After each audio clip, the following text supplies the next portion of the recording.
নমস্কার, বঙ্কুজি আপনাদের সবাইকে স্বাগত। এর আগের ভিডিওতে আমি আলোচনা করেছি যে এআই জিনিসটা কী। মূল আলোচ্য বিষয় হচ্ছে এআই এর খারাপ দিকগুলো, বা যে খারাপ দিকগুলো নিয়ে সবচেয়ে বেশি লোকে কথা বলছে, সেই বা এক্সপার্ট লোক বলতে আমি এখানে মূলত এক্সপার্টদেরই কথা বলছি। সেই এক্সপার্টরা কোন দিকগুলো তুলে ধরছে সেইগুলো নিয়ে আলোচনা করছি। প্রথম পার্টে আপনারা দেখেছেন এআইকে আমি একটুখানি বোঝানোর চেষ্টা করেছি সাধারণ লোকের জন্য যে এআই জিনিসটা কী। এবার প্রথম আমরা আসি যে যে বিভিন্ন ইস্যুসগুলোকে তুলে ধরা হচ্ছে এআই এর মাধ্যমে। তার মধ্যে সবচেয়ে বড় ইস্যু যেটা নিয়ে কথা হচ্ছে সেটা হচ্ছে জব লস, অর্থাৎ আমাদের মানুষদের চাকরি চলে যাওয়ার একটা সম্ভাবনা, বিশাল সম্ভাবনা। বিভিন্ন লোকে বিভিন্ন সার্ভেতে বিভিন্ন রকমের নম্বর দেওয়া হচ্ছে, একটা পরিসংখ্যান দেওয়া হচ্ছে এই সংক্রান্ত। তো আমি কোনো পরিসংখ্যানের দিকে যাচ্ছি না, কারণ এই সমস্ত পরিসংখ্যানই তো এস্টিমেট, এক ধরনের অনুমান। তো আমি এই ধরনের অনুমানের মধ্যে যাচ্ছি না, কিন্তু সমস্ত এক্সপার্টরা কিন্তু এ বিষয়ে একমত যে বিশাল পরিমাণ চাকরি চলে যেতে চলেছে এই এআই এর কারণে। তো এই জিনিসটা নিয়ে আমরা একটুখানি বোঝার চেষ্টা করবো যে কী করে চাকরি যেতে পারে কারোর, কেন যাচ্ছে, কেন যেতে পারে, সেই সংক্রান্ত কিছু আলোচনা করব। আদৌ কতটা ঠিক কতটা ভুল সেটা একটুখানি বোঝার চেষ্টা করবো এই ভিডিওটাতে। প্রথমেই বলি যে আমাদের কাজগুলো এআই এর আগের ভিডিওতে আপনারা দেখেছেন হয়তো যে এআই এর কাজকে বা আমাদের নর্মাল ইন্টেলিজেন্সের কাজকে দুটো ভাগে ভাগ করা যায়, খুব প্রাইমারিভাবে দুটো কাজে ভাগ করা যায়। একটা হচ্ছে যে এগুলো খুব রিপিটেটিভ কাজ, যেখানে খুব চিন্তাভাবনা করার কোনো নেই, ডিসিশন মেকিংটা অনেক সোজা। কারণ কি, ওটা একটা খুব গতে বাঁধা নিয়মে চলে, খুব সোজা সাপটা কয়েকটা নিয়মের মধ্য দিয়েই চলে। রিপিটেটিভ টাস্ক ইংলিশে বলা হয়। আর আরেকটা হচ্ছে যেটা অনেক বেশি ক্রিয়েটিভ টাস্ক, বা ক্রিয়েটিভ না হলেও যেখানে অনেক বেশি চিন্তাভাবনা করতে লাগে, অনেক বেশি কমপ্লেক্স কাজ। মানে একটা সহজ একটা জটিল, এইভাবেও আপনারা ভাবতে পারেন। সহজ যেখানে অনেক নিয়ম আছে, শুধু সেই নিয়মগুলো পালন করলেই হবে। তো একেবারে একটা বাচ্চাকেও যদি আপনি বলেন যে এইটা করতে হবে, সেই যদি আদেশ পালন করতে পারে, ভালোভাবে নিয়ম মেনে চলতে পারে, তাহলে সে সেই কাজটা করে দেবে। তার জন্য আলাদা করে তাকে চিন্তাভাবনা করতে লাগে না, ইন্টেলিজেন্স লাগাতে লাগে না। জটিল কাজে তাকে নিজেকে ইন্টেলিজেন্স লাগাতে লাগে। এবার জব যাওয়ার একটা, জবের একটু যদি হিস্ট্রিতে যাই, সেটা হচ্ছে যে কোনো ধরনের অটোমেশন কিন্তু জব যাওয়ার একটা বড় কারণ। অটোমেশন অর্থাৎ কোনো কাজ যেটা আমরা করছিলাম, সেই কাজটা যদি মেশিনের দ্বারা অটোমেটিক হয়ে যায়, স্বয়ংক্রিয়ভাবেই হয়ে যায়, সেই পুরো প্রসেসটাকে আমরা বলি অটোমেশন। এবার অটোমেশন বিভিন্ন, যে কোনো মেশিনই কিন্তু কিছু না কিছুভাবে অটোমেশন করে। আজকে ধরুন আমাদের কাছে যদি কোনো মেশিন না থাকতো, আপনাকে একটা স্থান থেকে আরেকটা স্থানে যেতে গেলে কী করতে হতো না, আপনার কাছে একমাত্র বডিলি অ্যাভেলেবেল হচ্ছে পা ছাড়া আমাদের গমনের কোনো অঙ্গ নেই। তো আমাদেরকে হেঁটে হেঁটে যেতে হতো। এবার এই হাঁটা প্রসেসটা প্রচণ্ড রিপিটেটিভ, আপনি পা ফেলছেন যাচ্ছেন, একটা রিপিটেটিভ প্রসেস অনেকটা সময় ধরে। আমরা একটা যন্ত্র আবিষ্কার করলাম যাতে আমাদেরকে চলতে না হয়, তার জায়গায় যাতে সেই যন্ত্রটা আমাদেরকে নিয়ে যায়। তো কাজটাকে একটুখানি অটোমেটিক করা। তো যে কোনো অটোমেশন, যখন এই প্রসেসটা হচ্ছে অটোমেশন, যখনই কোনো অটোমেশন হয় তখনই কিন্তু চাকরির সম্ভাবনা কমে, কিছু লোকের কাজ কমে। কারণ চাকরি তো ইউজুয়ালি, আমরা যদি বর্তমান সমাজের কথা ভাবি, যেখানে যেখানে কোনো ভ্যালু প্রোভাইডিং, আপনি সমাজকে কিছু দিতে পারবেন, সেখানে সেখানে চাকরির একটা স্কোপ খোলে। যেই মুহূর্তে একটা অটোমেশন এসে গেল, প্রসেসকে স্বয়ংক্রিয়ভাবে চালানোর একটা রাস্তা এসে গেল, সঙ্গে সঙ্গে কিন্তু এটা কমে যাবে। কিছু উদাহরণ চাকরির ব্যাপারটা কমে যাবে, এবং এটা এটা খুব সহজেই অনুমেয় নাও, তাই না? যে আজকে যদি আপনি আপনার যে প্রসেসটা সেটা যদি স্বয়ংক্রিয়ভাবেই হয়, তাহলে প্রথমবারই সেটার জন্য আপনাকে চেষ্টা করতে হবে, তারপর থেকে সেটা নিজে থেকেই যেহেতু হবে, তাই আপনাকে সেখানে আলাদা আলাদা করে লোক রাখতে হচ্ছে না। তো জব কমে গেল। একটু ফার্স্টে পাস্ট এক্সাম্পল কিছু দিই যেখানে এআই লাগছে না। এআই এর ব্যাপারটা আরেকটু পরে এসেছে, অটোমেশন কিন্তু আগে থেকে এসেছে। কারণ কিছু অটোমেশনের জন্য খুব বেশি চিন্তাভাবনা করার দরকার পড়ে না। একটা খুব বড় উদাহরণ হলো, ধরুন এককালে না, ইভেন আজ থেকে যদি 10 বছর আগেও কথা মনে করার চেষ্টা করি, তখন অনেক কল সেন্টার থাকতো। এই কল সেন্টারে যারা কাজ করতেন, চাকরি করতেন, তাদের কি কাজ থাকতো? তারা বিভিন্ন রকমের কল নিতেন বা করতেন বিভিন্ন সার্ভিসেসের জন্য। হয়তো আমেরিকায় বসে একজন একটা পিৎজা অর্ডার করবে, একটা খাবার অর্ডার করবে। এবার সেই খাবার অর্ডার করার জন্য সে হয়তো ফোন লাগালো। এবার কোনো একটা কোম্পানি ওখানে একজন লোককে বসিয়ে রেখেছে, সে শুধু জানবে আচ্ছা কী কী খাবার নেওয়ার আছে, এবং সে সেটা কিচেনে, অর্থাৎ যেখানে খাবারটা তৈরি হবে, সেখানে সেই ইনফরমেশানটা জানিয়ে দেবে। আর কোথায় পাঠাতে হবে সেই ইনফরমেশানটাও জানিয়ে দেবে। তো এই যে এই দুজনের ভেতরে একজন বসে আছেন যিনি খালি ইনফরমেশানটা নিচ্ছেন। ওইখানে চলে ওখানে, এটা কল সেন্টারের অনেক কাজের মধ্যে এটা একটা কাজ। এরকম আরও অনেক রকমের কাজ করতো কল সেন্টার, সবের মধ্যে যাচ্ছি না, বাট এটা একটা কাজ। আপনারা আজকের দিনে যারা আছেন, আজকের দিনে বিভিন্ন রকমের অ্যাপ্লিকেশান ইউজ করেন, মোবাইল অ্যাপ্লিকেশান ইউজ করেন, জানেন যে আমরা অনেক মোবাইল অ্যাপ আছে বা ল্যাপটপ কম্পিউটারে ওয়েব অ্যাপ আছে যেখানে গিয়ে আপনি আজকে অর্ডারটা দিতে পারেন। এই যে অ্যাপ্লিকেশানটা, এটার মধ্যে যে অনেক বুদ্ধি কিছু লাগাতে হয়েছে তা না, কারণ এখানে অ্যাকচুয়ালিতে কাজটা খুব সিম্পল। ওরা কিচেন যা যা প্রস্তুত করে তার একটা লিস্ট দেওয়া থাকা দরকার, মেনু যেটাকে বলি আমরা। আপনি সেটার মধ্যে থেকে একটা চয়েস করবেন, সেটা আপনার তরফ থেকে কিচেনকে জানানো দরকার, এবং আপনাকে কোথায় পৌঁছে দিতে হবে, আপনার বাড়ির অ্যাড্রেস বা যেখানে খেতে চাইছেন সেখানকার অ্যাড্রেস, সেটা কিচেনকে জানাতে হবে। তো কয়েকটা ইনফরমেশান দেওয়া নেওয়ার ব্যাপার, শুধু আদান প্রদানের ব্যাপার। এখানে কি খুব বুদ্ধি লাগার ব্যাপার আছে? হয়তো না, শুধু জানার একটা মানে ইনফরমেশানটা এদিক থেকে ওদিক করার আছে।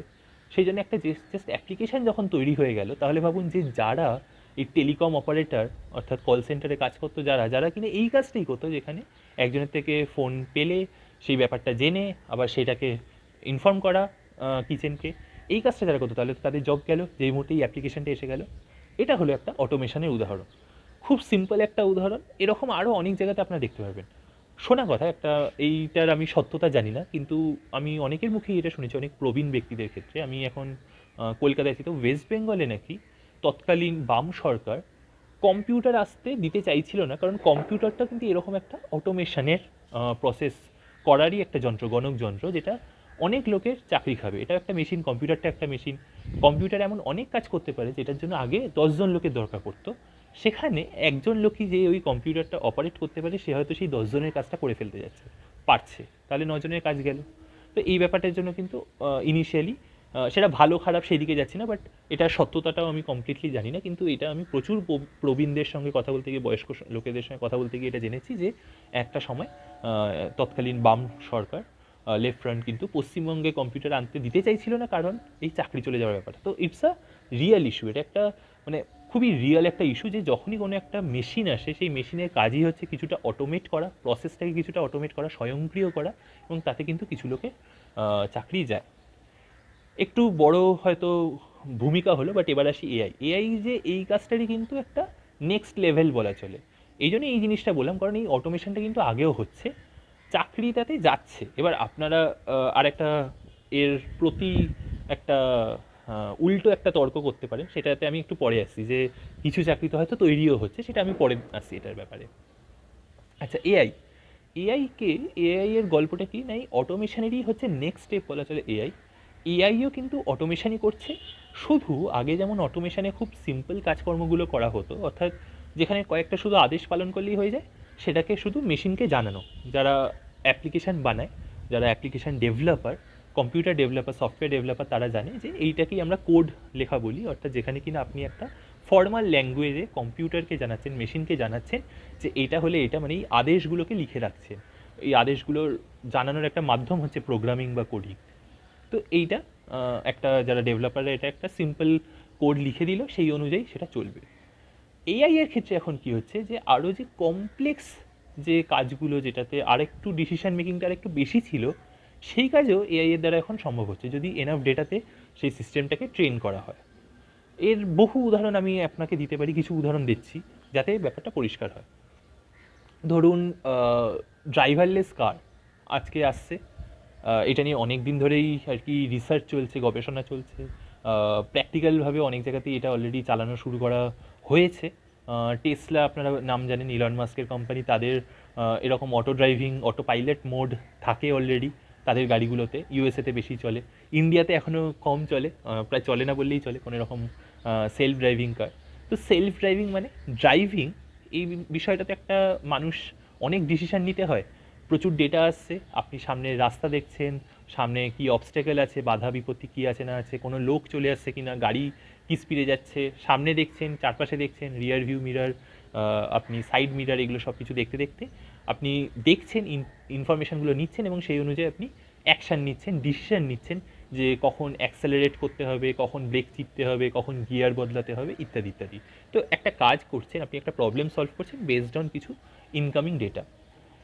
এআই আসলে এই কাজটাকে, এই যে যদি একটা সিস্টেমকে আপনি ট্রেন করতে পারেন, শেখাতে পারেন, আমাদের কিন্তু ড্রাইভিংটাও একটা স্কিল আমাদের শিখতে লাগে, তেমনি এআইকেও আপনাকে শেখাতে হবে।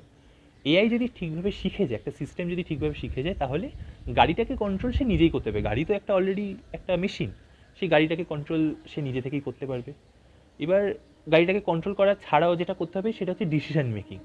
অর্থাৎ কিছু ইনপুট আসবে, সেম ইনপুট আপনার চোখ দিয়ে যেমন আসছে, সেটা আপনি একটা ক্যামেরা বসিয়ে বা ক্যামেরার মতন আরও লিডার বা এরকম জিনিসপত্র ইউজ হয়, যেটা কিনা আশেপাশের যত রাস্তা স্ক্যান করে সেটা ইমেজ হিসেবে থাকতে পারে, অডিও হিসেবে থাকতে পারে, বিভিন্নভাবে অডিও ভিজুয়াল ডেটা ও কালেক্ট করতে পারবে।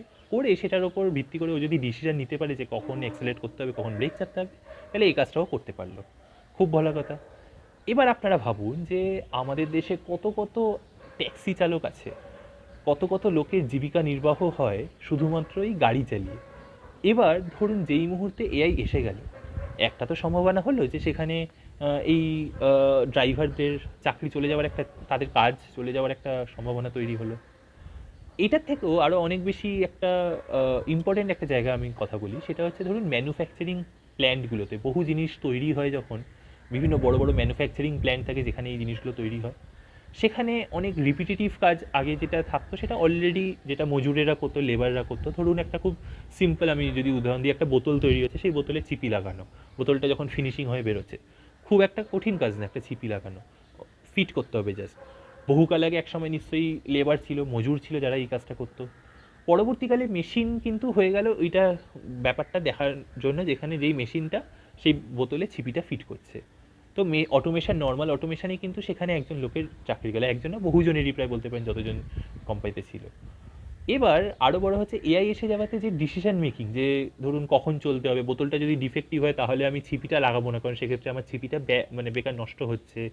এই ধরনের যদি এক্সট্রা ডিসিশন মেকিংও পাওয়ার যদি লাগে, দরকার লাগে, হয়তো দরকার লাগে যে ডিফেক্ট ইউজুয়ালি ম্যাক্সিমাম ম্যানুফ্যাকচারিং প্ল্যান্টেও একটা কিউএ থাকে, কোয়ালিটি অ্যাসুরেন্স চেক করার একটা টিম থাকে।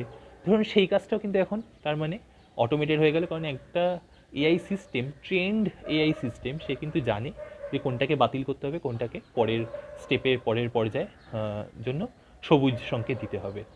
তো এইভাবে আপনি যদি ভাবতে থাকেন যে যখনই কোনো কমপ্লেক্স ডিসিশন মেকিংও এআই সিস্টেমের দ্বারা হওয়া শুরু হবে বা শুরু হয়ে গেছে অলরেডি, তখনই কিন্তু চাকরি যাওয়ার, প্রচুর পরিমাণে চাকরি যাওয়ার একটা গল্প এসে যাচ্ছে। কারণ এবার এইটাকে আমি আস্তে আস্তে কিন্তু প্রত্যেকটা সেক্টর, প্রত্যেকটা কাজের টাইপেই আমি আস্তে আস্তে বলতে পারি, যেখানে কীভাবে যখন আস্তে আস্তে এআই ঢুকছে, তার আগে অটোমেশন কিছু না কিছু ঢুকেইছে, সেই এআই অটোমেশন আসার পরে এবং এখন এআই আসার পরে কিন্তু আস্তে আস্তে সেই জায়গা থেকে মানুষের দরকারটা, একটা হিউম্যান লেবার ফোর্স, সেটা কিন্তু খুবই কমে যাচ্ছে।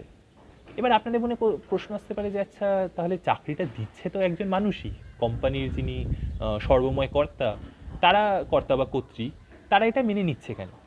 এবার আপনাকে এটা বুঝতে হবে যে একটা কোম্পানির দিক থেকে যখন দেখবেন, একটা কোম্পানি বিজনেস চালানোর সময়, আমি বলছি না সবাই এরকম, বাট মূলত তারা কিন্তু দুটো জিনিস দেখে, সেটা হচ্ছে যে টাইম এবং মানি সেভ হচ্ছে কিনা। সবাই পয়সা আয় করার জন্যই সেই বিজনেস করছে, একটা কোম্পানি চালাচ্ছে। আজকের মানে ক্যাপিটালিস্ট আমাদের চিন্তাধারা হয়ে গেছে প্রায় সবারই, তো সেখানে সবাই আর কি টাকা পয়সা আয়ের চেষ্টা করছে।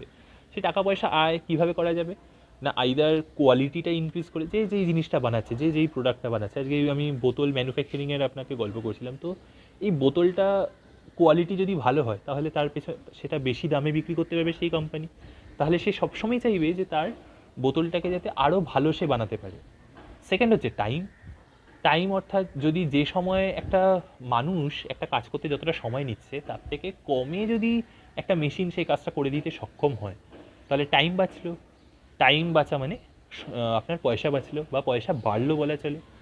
আর একটা বড় ব্যাপার হচ্ছে যে অধিকাংশ জায়গায় কেন এইসব মেশিন এসে যাচ্ছে, কারণ এক তো মেশিন অপারেট করতে একজন লাগছে, এর আগে হয়তো 100 জন মিলে যে কাজটা করছিল, এখন একটা মেশিন অপারেটর সেই করে ফেলতে পারছে। এখন হয়তো মেশিন অপারেটরও লাগছে না, কারণ এআই সিস্টেম নিজেই জানে যে আচ্ছা কখন বন্ধ হতে হবে, কখন মেনটেনেন্সের দরকার হবে, নিজে থেকেই তারা বন্ধও হয়ে যায়। আজকাল বহু জায়গায় এরকম একটা প্রেডিক্টিভ মেনটেনেন্সের গল্প এসে গেছে, ওই সব দিকে যাচ্ছি না। তার থেকেও সবচেয়ে বড় ব্যাপার হচ্ছে যে শুধু যে এই প্রসেসটা বোঝা বা এটার জন্য যে লাগছে তা না।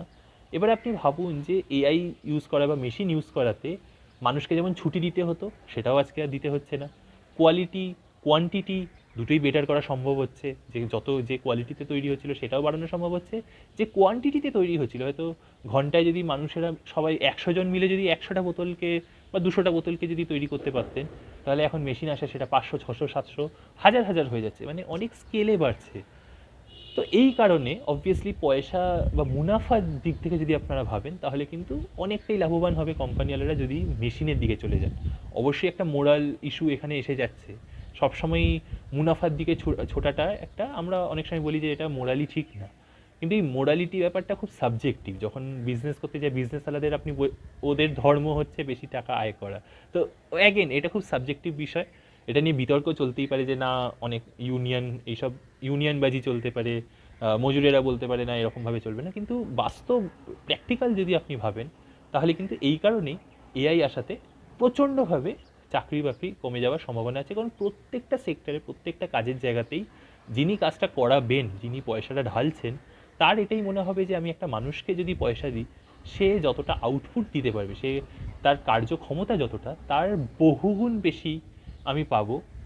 তার থেকে বহুগুণ, শুধু যে বেশি পাচ্ছি তা না, কম সময়ে পাবো। তাকে হয়তো আমাকে রেগুলার পেও করতে হবে না, কারণ এখন অবধি মেশিনের অ্যাটলিস্ট আমাদের কোনো ল নেই যেখানে মেশিনকে পে করতে হয়। হ্যাঁ, ওকে মাঝে মধ্যে সারাতে হয়, বা প্রথম প্রথম যখন কিনতে হয়, তৈরি করতে হয়, তখন একটা পয়সা, একটা ইনিশিয়াল ইনভেস্টমেন্ট লাগে। কিন্তু তাছাড়া তো তার জন্য খুব বেশি খরচা করতে হবে না, সেটা হচ্ছে ওয়ান টাইম ইনভেস্টমেন্ট যেটাকে বলে। তারপর সেটা আপনাকে আউটপুট দিতে থাকবে। তো এই মুনাফার দিকটা, এই প্রফিটের দিকটা কিন্তু সবাই ভাবেন, এবং এই কারণেই আস্তে আস্তে সবাই, যত এক্সপার্ট আছেন সবাই মনে করছেন এআই আসার ফলে অলরেডি বেশ কিছু জব কমা শুরু হয়েছে, এবং আগামী দিনে প্রচুর প্রচুর জব কমবে। এবার এইখানে একটা উল্টো দিকের আর একটা আর্গুমেন্ট দেওয়া হয়, সেটা হচ্ছে যে জব যেমন কমবে, তেমন স্কিল্ড ওয়ার্কার, যে এই এআই এর সিস্টেমগুলো বানাবে কারা। তো সেটার জন্য ধরুন ডেটা সায়েন্টিস্ট আছে, বা ML engineer, machine learning engineer, এরকম বিভিন্ন পদের আজকাল উৎপত্তি হয়েছে, যাদেরকে বলা হয় এই মুহূর্তে সবচেয়ে খুব আহ, বলা হয় না যে সবচেয়ে ভালো জব যেগুলো, সেগুলো হচ্ছে এই এআই নিয়ে যারা কাজ করছে। এরকম একটা লোকের মধ্যে এরকম একটা প্রচারিত আছে।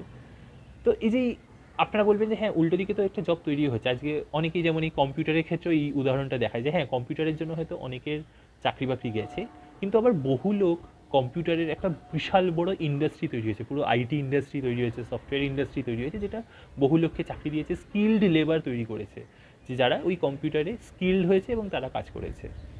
মুশকিলটা হচ্ছে যে কম্পিউটার বা এরকম সময়তে রেশিও দেখলেও দেখা যাবে, এবং এআইতেও যদি কেউ কখনো এই ধরনের সার্ভে করে, স্ট্যাটিস্টিক্স দেখে, তাহলে দেখতে পাবে যে যখনই আমরা এই রেশিও, যে অনুপাতটা যখন করবো, যে কতজনের যাচ্ছে ভার্সেস কতজন পাবে, বা কটা স্কিল লেভেল লাগবে একটা এআই সিস্টেমকে আপ অ্যান্ড রানিং করতে, অর্থাৎ একটা এআই সিস্টেম বানানো, সেটাকে কোনো একটা জায়গায় গিয়ে সেটাকে স্থাপন করা, সেটার মেনটেনেন্স করা ইত্যাদি কাজে যতজন লাগবে, ভার্সেস কতজনের ছাঁটাই হয়ে গেল, ওই একটা এআই সিস্টেম আসাতে কতজনের ছাঁটাই হয়ে গেল, এই অনুপাতটা অবশ্যই sector to sector, use case to use case, মানে যেখানে কোথায় ব্যবহৃত হচ্ছে অবশ্যই সেটার উপর ডিপেন্ড করবে।